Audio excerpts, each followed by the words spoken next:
Merci d'être venu pour cet échange d'informations qui se situe dans une tradition au Conseil supérieur de l'audiovisuel. Vous savez qu'en premier lieu, la mission de la protection du jeune public est une des missions essentielles du Conseil, que la loi y insiste tout particulièrement. Et d'ailleurs, une des questions que nous devons nous poser, que nous nous posons, c'est de savoir comment cette mission peut être assurée dans l'environnement numérique global. Après les deux campagnes de 2008 et de 2011, nous ouvrons cette nouvelle campagne en 2014, fondée sur deux séquences différentes, mais les deux séquences reposent sur une thématique commune, à savoir que face aux images violentes et choquantes, qui ne peuvent malheureusement dans l'environnement quotidien, quelles que soient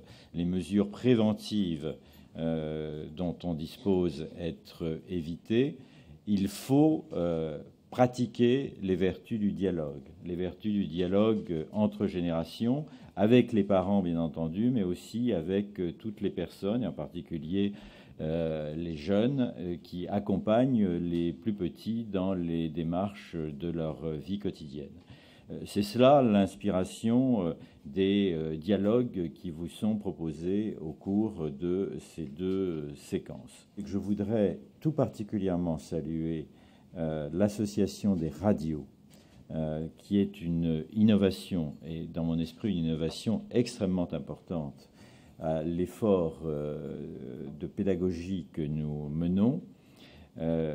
C'est tout à fait essentiel compte tenu de l'importance et de l'influence de la radio dans notre vie quotidienne, d'autant que les radios comme les chaînes de télévision se sont engagées à diffuser ces séquences lors des heures de grande écoute, et où en particulier les parents peuvent accompagner les enfants dans cette démarche, et aussi parce que ça illustre un état d'esprit que nous essayons de préconiser au Conseil supérieur de l'audiovisuel, à savoir que, loin de forcer nos interlocuteurs à s'engager dans des démarches communes, nous les incitons à s'y associer en dialoguant avec nous sur le contenu des actions que nous leur proposons. De même, si des indications sont données sur les dates, puisque la campagne commence, comme de tradition, au jour anniversaire de la Convention internationale des droits de l'enfant le 20 novembre. Elle est prévue pour 3 semaines à la télévision, mais peut se prolonger jusqu'au 31 décembre 2014. Elle est prévue pour 1 semaine à la radio, mais peut avoir évidemment vocation aussi à se prolonger. Et nous serons très attentifs aux réactions qui nous viendront de nos partenaires de la radio à la lumière de cette première expérience.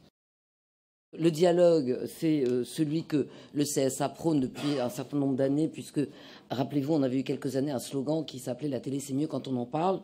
Eh bien, maintenant, on retrouve cette formule.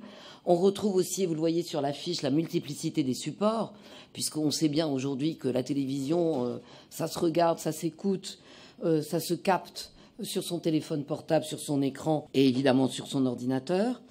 Vous avez aussi dans le dossier de presse la liste des stations de radio qui ont accepté de diffuser ce message. Et vraiment, j'insiste là-dessus parce que pour nous, c'est un signe extraordinairement encourageant. C'est-à-dire que autant les chaînes de télévision ont l'obligation de le faire, donc si je puis dire, la conversation est assez rapidement menée. Autant pour les radios, il n'y avait aucune espèce d'obligation, et ça a été formidable de voir que la conversation, là aussi, a été très rapidement menée, puisque les radios nous ont toutes dit oui. J'ajoute, avant de vous faire regarder ces spots proprement dits, que, évidemment, comme les autres années, l'interactivité va se poursuivre, c'est-à-dire que, vous le savez, à partir du 20, sur le site du CSA, on trouvera à la fois tous ces spots, et les téléspectateurs pourront déposer des contributions, des observations, des conseils, ou éventuellement des plaintes, enfin des plaintes, en tout cas des observations désagréables. Je tiens à dire aussi que cette campagne a été réalisée par l'agence CAPA, qui a beaucoup travaillé avec nous, qui nous a proposé un projet que nous avons tout de suite retenu, parce qu'il nous semblait que, justement, ce dialogue intergénérationnel qui était mis en avant était très important pour nous. Et je tiens à souligner la qualité du dialogue et des échanges que nous avons eu avec l'agence CAPA, qui cette année a donc réalisé les films, les affiches et le spot radio. Donc on va commencer, si vous voulez bien, par le spot pour les plus petits, c'est-à-dire qui correspond à l'affiche bleue sur notre écran et qui est la grande sœur ou la babysitteuse, on ne sait pas bien, avec les enfants. Allons-y. On va peut-être changer, non? Moins de 10, c'est pas vraiment de votre âge. Ça vous a pas paru un petit peu bizarre, le garçon qui embrassait toutes les filles, là? Il avait pas mal de copines, non? Ouais, tu te laisserais, toi, attraper par les cheveux comme il faisait? Bah non, jamais de la vie. Je sais pas, tous les garçons qui applaudissent autour, c'est franchement... Au secours. Les images choquantes, on doit les éviter, sinon il faut en parler. Pourquoi, à ton avis? Face aux écrans, soyons vigilants. C'est trop grave. Retrouvez-nous sur jeunepublic.csa.fr. Le dialogue continue. Et c'est vraiment l'idée que on capte là un moment d'une conversation, d'un partage, d'un échange de télévision, et que ce moment contribue au dialogue. C'est-à-dire que l'adulte, ou le jeune adulte, ou la grande sœur, ou la babysitteuse, n'est pas juste là pour dire « Ah mon Dieu, c'est pas de tournage, quelle horreur, je coupe la télé ». Elle est là pour continuer le dialogue et amorcer le dialogue avec les enfants. On va regarder maintenant la deuxième séquence qui se passe dans un stade. Bon allez, pas chasser.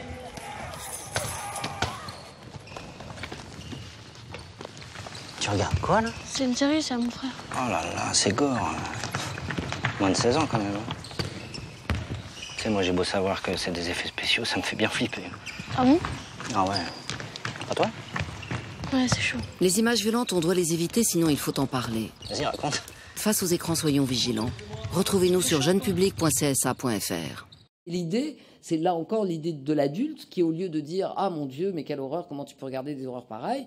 dit « Mais moi, j'ai peur. Moi, j'ai peur quand je regarde ça parce que j'ai beau savoir que c'est du cinéma, ça me fait quelque chose. » Et on voit que le petit garçon est interpellé par ça. Et du coup, va pouvoir lui aussi, peut-être, dire que oui, il l'a regardé tout en ayant un peu peur et qu'il a peut-être en effet conscience que c'est pas complètement de son âge. Et c'est vraiment l'idée de ce dialogue intergénérationnel, grand frère ou grande sœur ou nounou, voilà.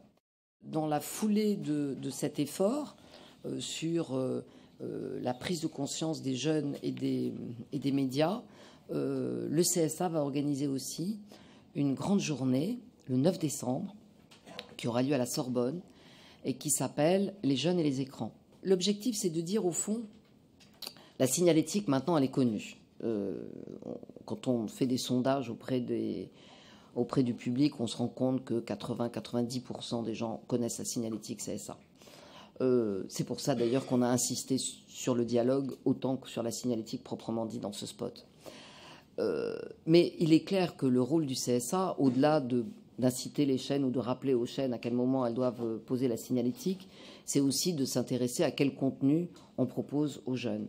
Et cette journée du 9 décembre, elle a vraiment pour but d'être une journée de réflexion sur les contenus qu'ont les jeunes. Donc je crois que cette idée, c'est d'avoir une journée de réflexion pour prendre conscience d'abord de l'évolution des usages qui vont très très vite, de l'évolution de la consommation de télévision multisupport et radio multisupport de ces nouveaux consommateurs qui font plus trop la différence entre ce qu'ils regardent en rattrapage, en linéaire, ce qu'ils regardent sur tel ou tel de leurs écrans, et de voir aussi les contenus qu'on leur offre. Dernier point sur cette journée, la ministre de l'Éducation nationale, Najat Vallaud-Belkacem, viendra clôturer la matinée, et la ministre de la Culture et de la Communication, Fleur Pellerin, viendra conclure l'après-midi.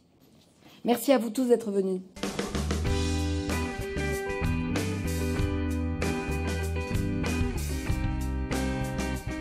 Parce qu'on renouvelle à peu près tous les 3 ans, on considère que quand on a vu le même message 3 années de suite, on peut passer à autre chose. Et puis que ça permet de changer un peu de thématique d'une campagne à l'autre. Et cette année, par exemple, on a beaucoup insisté sur le dialogue, qui est une thématique qu'on avait déjà évoquée avant, mais qui nous semble vraiment encore plus pertinente que les autres années, eu égard au fait qu'aujourd'hui, tous les enfants sont confrontés à toutes sortes de contenus sur toutes sortes de supports, et qu'il est pratiquement impossible, dans une famille, de considérer qu'on protège ces enfants et qu'on respecte complètement la signalétique. On a bien conscience de ça. Moi, je trouve que la radio, c'est vraiment il y a un rapport encore plus personnel avec la radio, encore plus individuel qu'avec la télévision. C'est une écoute parfois encore plus solitaire, la radio, mais quand on l'écoute en commun, parfois dans les trajets pour aller à l'école ou des choses comme ça incite au dialogue. Et moi, je me dis que si les radios le matin passent ce spot en incitant les parents à parler, ça peut faire un tilt dans leur esprit en disant, bah oui, dis donc, à propos, ça t'est arrivé, toi, d'être confronté à des images, et on amorce le dialogue. Et encore une fois, c'est ça qui est important, et c'est pour ça aussi qu'on a multiplié les écrans sur l'affiche et sur le message final, parce qu'on sait bien qu'il n'y a pas que la télévision qui est l'outil qu'utilisent les jeunes. D'ailleurs, c'est de moins en moins la télévision et de plus en plus les autres supports. Alors le plan de campagne, c'est à partir du 20 novembre, avec tout sur le site du CSA évidemment. À la télévision, on espère jusqu'à la fin du mois de décembre. À la radio pendant une semaine. Et puis comme chaque année, un dialogue interactif entre les téléspectateurs, les auditeurs, le public qui s'adresse au CSA et les réponses que nous apportons pendant toute cette campagne.